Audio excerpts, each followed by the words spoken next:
Сәлеметсіңдер ме студенттер? Бүгінгі біздің тақырыбымыз газ тәріздес диэлектриктер, сұйық диэлектриктер және активті диэлектриктер. Негізінен диэлектриктер агрегаттық күйіне байланысты газ тәріздес, қатты диэлектрик және сұйық диэлектрик болып бөлінеді. Қатты диэлектриктер жайлы осыған дейінгі дәрістерді айтып өттік. Енді бүгін біз газ тәріздес және сұйық диэлектриктерге тоқталамыз. Газ тәріздес оқшаулағыш материалдардың басқа оқшаулағыш түрлерінен артықшылығы төмендегідей. Олардың электр кедергісі жоғары, диэлектриктік шығындарының тангенс бұрышының мәні аз, диэлектриктік өтімділігі 1-ге жуық болады. Газдардың ең құнды қасиеті олардың электрлік тесілуден кейін электр беріктігін қалпына келтіру қабілеті. Ауадан басқа электр оқшаулағыш ретінде 2 және 3 атомды газдар кеңінен қолданылады. Олар азот, сутек және көмірқышқыл газы. Бұл газдардың қалыпты жағдайдағы диэлектриктік беріктігінің шамалары бір-бірінен аз ерекшеленеді және оларды электр беріктігі жағынан ауаға тең дәлдікпен қабылдауға болады. Іле газ және фреон электр оқшаулағыш ретінде қолданылатын газдарға қойылатын талаптар бойынша жоғары деңгейде. Құрамында фторы бар газдарды пайдалану олардың жердің озон қабатына кері әсер етуіне байланысты жағымсыз екендігін атап өткен жөн.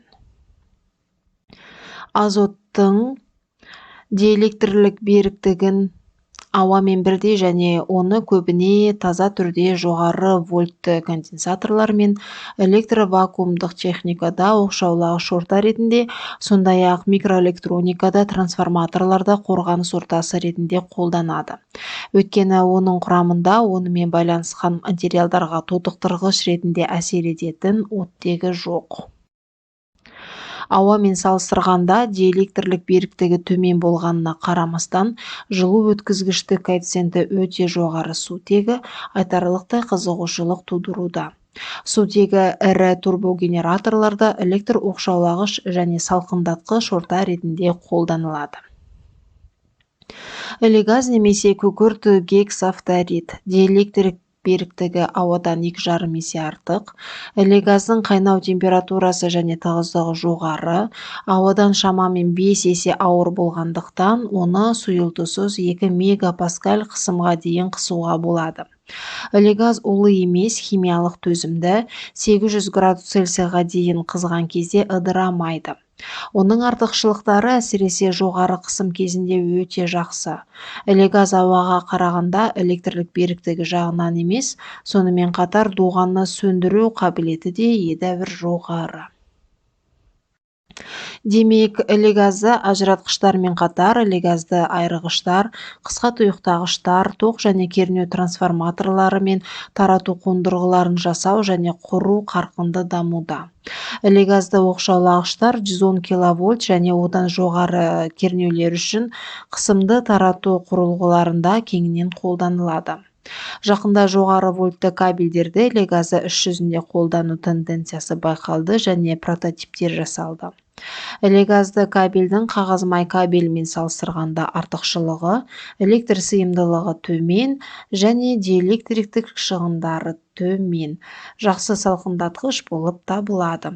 Осы артықшылықтардың арқасында іле газды кабельдер арқылы өте жоғары қуаттарды беруге болады. Жоғары вольтты технологияда инертті газдар қолданылады. Мысалы, олардың доғалық қабілеттін арттыру үшін жоғары беріктігі бар сығылған газдарға қоспа ретінде қолданатын гелий.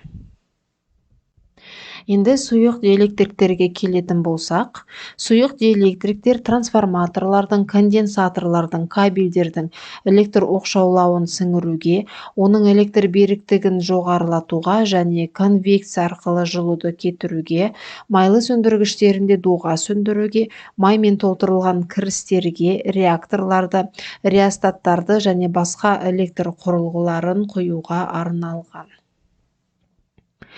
Электрлік оқшаулағыш сұйықтықтарды химиялық табиғаты бойынша мұнайлы оқшаулағыш майлар және синтетикалық сұйықтықтар деп 2 топқа жатқызуға болады. Қолдану ерекшеліктері бойынша олар конденсаторларға арналған, кабельдерге арналған, түзеткіш қондырғылар мен турбиналық генераторлардың айналмалы салқындату жүйелеріне арналған, май ажыратқыштарына арналған сұйықтықтарға бөлуге болады. Мұнай негізіндегі электрооқшаулағыш майлары тез тұтанатын сұйықтықтар болып табылады және өте қауіпті. Өрт қаупі ауамен аралас сұйық диэлектрик буының жану температурасымен бағаланады. Бұл температура 135-140 градус Цельсийдан төмен болмауы керек. Трансформатор майының сипаттамаларынан 20 және 50 градус Цельсий температурадағы кинематикалық тұтқырлықты атап өту керек. Оны білу өте маңызды, өйткені тұтқырлықтың рұқсат етілген шегінен жоғарылау кезінде орамалардың және трансформаторлардың магнит тізбегінің салқындатуы нашарлайды және бұл электрооқшауламасының қызмет көрсету мерзімін төмендетуге әкеліп соғуы мүмкін. Сонымен қатар қышқыл саны да стандартқа сай қабылдануы тиіс. Оны бақылау кезінде, пайдалану кезінде майдың ескіруін де ескеру қажет. Ингибиторлар майдың ескіру процесін 2-3 есе азайтатын қасиеті бар. Қызмет еткен майлар регенерацияға ұшырайды. Майларды кептіру жасанды циолиттермен жүзеге асырылады. Олар молекулалық електер деп те аталады. Конденсаторлық майлар трансформаторлық майлардан анағұрлым мұқият тазартылуымен және диэлектриктік шығындардың тангенсінің төмен мәндерімен, сондай-ақ тұтану температурасымен және тұтқырлығымен ерекшеленеді. Хлорланған көмірсутектерге негізделген синтетикалық сұйықтықтар кеңінен қолданылады. Бұл олардың жоғары жылу тұрақтылығымен, электр тұрақтылығымен және жанбайтындығымен байланысты.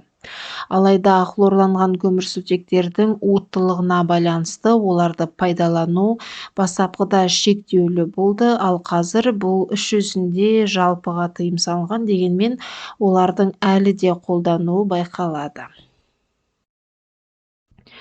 Кремний органикалық қосылыстарға негізделген сұйық диэлектриктер улы емес және экологиялық таза. Бұл сұйықтықтар төмен полимерлену дәрежесі бар полимерлер болып табылады. Олардың молекулаларында қайталанатын силоксан тобы бар. Оларды сұйықтықтар импульсті трансформаторларда, арнайы конденсаторларда, радио және электронды қондырғыларда және кейбір басқа жағдайларда қолданады. Фторорганикалық қосылыстарға негізделген сұйық диэлектриктер жанбайтындығымен, жоғары химиялық, тоқтықтырғыштық және термиялық тұрақтылығымен, жоғары электрофизикалық және жылу өткізгіштік қасиеттерімен ерекшеленеді. Олар сұйық диэлектриктердің басқа түрлері үшін жұмыс температурасы жоғары болған жағдайда кішігірім трансформаторларды, электрондарды, жабдықтардың блоктарын және басқа электроаппараттарын толтыру үшін қолданылады.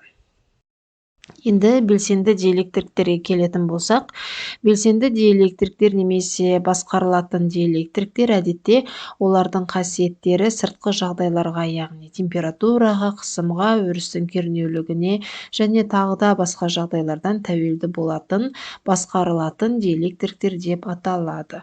Мұндай диэлектриктер әртүрлі датчиктердегі, түрлендіргіштердегі, генераторлардағы, модуляторлардағы және басқа белсенді элементтердегі жұмыс органдары ретінде қызмет ете алады. Белсенді диэлектриктерге ферроэлектриктер, пьезоэлектриктер, электреттер, кванттық электрониканың материалдары, суперондық өткізгіштер және тағы да басқалар жатқызылады. Белсенді диэлектриктерді қатаң классификациялау мүмкін емес, өйткені бір материалда әртүрлі белсенді диэлектриктің белгілері болуы мүмкін. Сонымен ферроэлектриктер көбінесе пьезоэлектриктердің қасиеттерін біріктіреді. Сонымен қатар белсенді және белсенді емес диэлектрик арасында нақты шекара болмайды.